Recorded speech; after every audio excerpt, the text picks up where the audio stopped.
तो हम मेष लगन की कुंडली में विभिन्न भाव में सूर्य और केतु की युति के बारे में बात कर रहे थे और अब तक हमारी चर्चा तीसरे भाव तक पूरी हो चुकी है। इस वीडियो में देखेंगे अगर सूर्य और केतु की युति आपके मेष लगन की कुंडली में 4th हाउस में बन रही है, ऐसे में आप इस युति के लिए कैसे प्लान कर सकते हो। देखिए, इस भाव का स्वामी चंद्रमा है और चंद्रमा अगर आपका चाहे किसी भी भाव में बैठा होगा, लेकिन यहाँ सूर्य अपने मित्र के घर में और जबकि सूर्य आपके 5th लॉर्ड हैं, ऐसे में आप इमोशनली अपने परिवार के साथ बहुत ही स्ट्रांगली जुड़े हुए रहेंगे। हालांकि परिवार की तरफ से आपको सपोर्ट मिले ना मिले, माता पिता के साथ भी काफ़ी ज़्यादा मतभेद होने की संभावना रहेगी, पर यहाँ पर वास्तव में मतभेद नहीं है। वो यहाँ पर स्थिति ये है कि आपकी बातों को आपका परिवार या आपके परिवार के सदस्य कहीं ना कहीं समझ नहीं पा रहे, जिस प्रकार से आप उनके साथ बिहेव करना चाहते हैं या उनके साथ आप डील करना चाहते हैं। तो ऐसे में माता पिता के साथ बहुत ज़्यादा ओपिनियन डिफरेंसेस और बहुत ही ज़्यादा आपको कन्वर्सेशन में कमी देखने को मिल सकती है। अब लेकिन ये स्थिति आपको कहीं ना कहीं, क्योंकि सूर्य है वो आपको कैरियर में आगे चमकाने का काम करते हैं, यानी सूर्य की वजह से ही आप अपने प्रोफेशन में आगे बढ़ते हैं। लेकिन यहाँ केतु के साथ होने की वजह से आपको कैरियर डिसाइड करने में काफ़ी ज़्यादा प्रॉब्लम आ सकती है। आप कैरियर को लेकर काफ़ी ज़्यादा कन्फ्यूजन में हो सकते हैं, जहाँ पर आपको किसी ना किसी की सलाह की ज़रूरत पड़ेगी। पर वास्तव में फैमिली के साथ आपके डिस्प्यूट होने की वजह से या फैमिली के साथ आपकी अंडरस्टैंडिंग अच्छी नहीं होने की वजह से अब आप फैमिली से सपोर्ट प्राप्त नहीं कर सकेंगे। लेकिन अब आपको अपना खुद का बल, अपना खुद का बुद्धि, ये सब इस्तेमाल करना पड़ेगा। अब सूर्य 5th लॉर्ड है, 5th लॉर्ड होने की वजह से अब ये आपके फैमिली से रिलेटेड डिसीजंस को भी प्रभावित करेगा।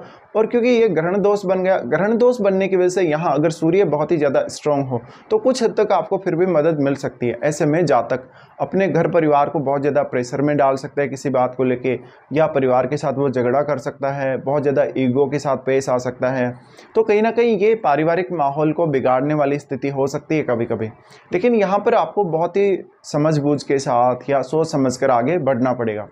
सूर्य जितना अधिक केतु के क्लोज होगा उतना ही ज़्यादा आपको यहाँ प्रॉब्लम आएगी। अगर सूर्य बहुत ही ज़्यादा मजबूत है तो ये आपके कैरियर के लिए भी अच्छा रहेगा और पारिवारिक स्थिति के लिए भी बहुत अच्छा रहेगा। पर वास्तव में आपको आपके परिवार के साथ डील करने, आपको आपकी पारिवारिक स्थिति के साथ एडजस्ट करने में काफ़ी ज़्यादा प्रॉब्लम आएगी। ये कंजक्शन आपको आपके कैरियर में बहुत कुछ नया करने की चाहत देगा, जिसकी वजह से आप छोटी आयु में ही अपना घर छोड़ सकते हैं और कहीं दूर की यात्रा कर सकते हैं या दूर जाकर कहीं बस सकते हैं। ये स्थिति में वास्तव में जातक मेंटल रूप से काफ़ी परेशान रहेगा और वो अक्सर बहुत ज़्यादा गुस्से में रहेगा अपनी फैमिली से रिलेटेड जो भी उसकी कन्वर्सेशन होती है या जिस भी प्रकार के उसके अपने फैमिली से रिश्ते हैं। अब सूर्य 5th लॉर्ड होने की वजह से आपकी मेंटलिटी पर काफ़ी ज़्यादा असर पड़ेगा। हो सकता है कि आप प्रॉपर डिसीजन मेकिंग ना कर पाएँ अपने पारिवारिक रिश्तों के साथ या अपनी मदर और फादर के साथ। अब क्योंकि सूर्य संतान भाव के स्वामी यानी 5th हाउस के स्वामी, तो 5th हाउस से रिलेटेड डिसीजन लेने के लिए भी आपको काफ़ी ज़्यादा मेहनत करनी पड़ सकती है। आप अपनी संतान के साथ कैसे डील करेंगे, अपनी लव लाइफ के साथ कैसे डील करेंगे, इसके साथ साथ डोमेस्टिक लाइफ आपके लिए सबसे बड़ा सरदर्द बन जाएगा। सूर्य का केतु के साथ युति होने की वजह से हालांकि आपको मेडिटेशन, ध्यान साधना या केतु से रिलेटेड फील्ड को एक्सप्लोर करने में ज़रूर मदद मिल सकती है, लेकिन यहाँ पर आपको स्टेबिलिटी का प्रॉब्लम आएगा। आपका माइंड काफ़ी ज़्यादा फ्लक्चुएट करेगा और आप में ईगो काफ़ी ज़्यादा रहेगा, आप में गुस्सा रहेगा। इसकी वजह से आप कुछ गलत फैसले भी ले सकते हो। अब अगर इस कंजक्शन से चंद्रमा प्रभावित हो रहा है तो आप मेंटली बहुत ज़्यादा गुस्सा करने वाले होंगे और काफ़ी ज़्यादा ईगोइस्टिक होंगे और गुस्से में आकर कोई बहुत गलत फैसला आप लेंगे अपनी और अपनी फैमिली के लिए। ये आपके लिए बहुत ज़्यादा प्रॉब्लमेटिक हो सकता है।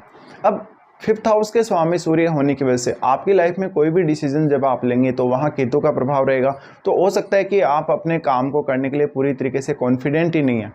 सूर्य और केतु का युति कुछ ऐसा ही दिखाता है कि आप जो भी डिसीजन ले रहे हैं उसके प्रति आप उतना या तो सीरियस नहीं है, या आप बिना सोचे समझे ब्लाइंडली कोई डिसीजन ले रहे हैं, या फिर आप बहुत ज़्यादा गुस्से में आके, ईगो में आके कोई फैसला कर रहे हैं जो कि आपको बाद में बहुत ज़्यादा परेशान कर सकता है।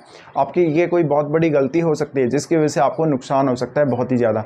तो यहाँ पर आपको प्रॉपर अपने आप को समझने, अपने पारिवारिक रिश्तों को समझने की ज़रूरत पड़ेगी। और ये कंजक्शन कहीं ना कहीं आपके कैरियर में भी बाधा बनेगा, क्योंकि कैरियर में हालांकि 10th हाउस में राहु होंगे, लेकिन फिर भी एक प्रॉपर जो अपने खुद की जो परिवार में रेस्पेक्ट रहेगी आपकी, या अपने देश में अपनी खुद की कंट्री में जो रेस्पेक्ट रहेगी, कहीं ना कहीं वो बहुत ज़्यादा प्रभावित होगी इससे। पर वास्तव में आप मोक्ष की तरफ जाना चाहते हैं, आध्यात्म की तरफ जाना चाहते हैं, तो ये कंजक्शन से आपको फिर भी फ़ायदा ज़रूर मिल सकता है। अब लेकिन आपका राहु का दृष्टि भी इन पर रहेगा। राहु का दृष्टि होने की वजह से आप अपने करियर पे ज़्यादा से ज़्यादा फोकस करें तो ये कंजक्शन आपके लिए फिर भी बेहतर है। यहाँ माता पिता के साथ बहुत ज़्यादा प्रॉब्लम होने की संभावना है और आप चाहे किसी भी प्रकार के करियर को चुनें, आपको हमेशा डोमेस्टिक लाइफ की कोई ना कोई समस्या लगी ही रहेगी। तो ये आपको सब ध्यान रखना। अब यहाँ पे किसी भी अन्य ग्रह का अगर प्रभाव पड़ रहा है तो इसके रिजल्ट कुछ हद तक बदल भी सकते हैं। यहाँ पे आपको देखना पड़ेगा कि कोई भी फायरी प्लैनेट है उसका प्रभाव है, या कोई भी फायरी प्लैनेट नहीं है तो कोई ड्यूअलिटी वाला प्लैनेट हो सकता है, बुध हो सकता है या बृहस्पति हो सकता है। ये सब आपको चेक करना है। लेकिन ये वास्तव में आपको बहुत ज़्यादा स्ट्रेस दिलाने वाली स्थिति है, बहुत ज़्यादा ऑब्सेशन दिलाने के बाद आपको काफ़ी फ्रस्ट्रेट करने वाली स्थिति भी है। पर वास्तव में केतु से रिलेटेड फील्ड को, अध्यात्म को, मोक्ष से रिलेटेड विषयों को आप अगर एक्सप्लोर करना चाहते हैं तो आप इसके लिए ट्राई ज़रूर करें। इसके साथ साथ यहाँ आप केतु पर ज़्यादा फोकस करें। केतु पर ज़्यादा फोकस करने की वजह से आपको वास्तव में केतु की जो अंडरस्टैंडिंग है उसको समझने में कुछ हद तक मदद मिल सकती है। तो ये कुछ प्रभाव रह सकते हैं आप लोगों के लिए जब भी आपका सूर्य और केतु का युति आपके लगन कुंडली में 4th हाउस में बनेगा।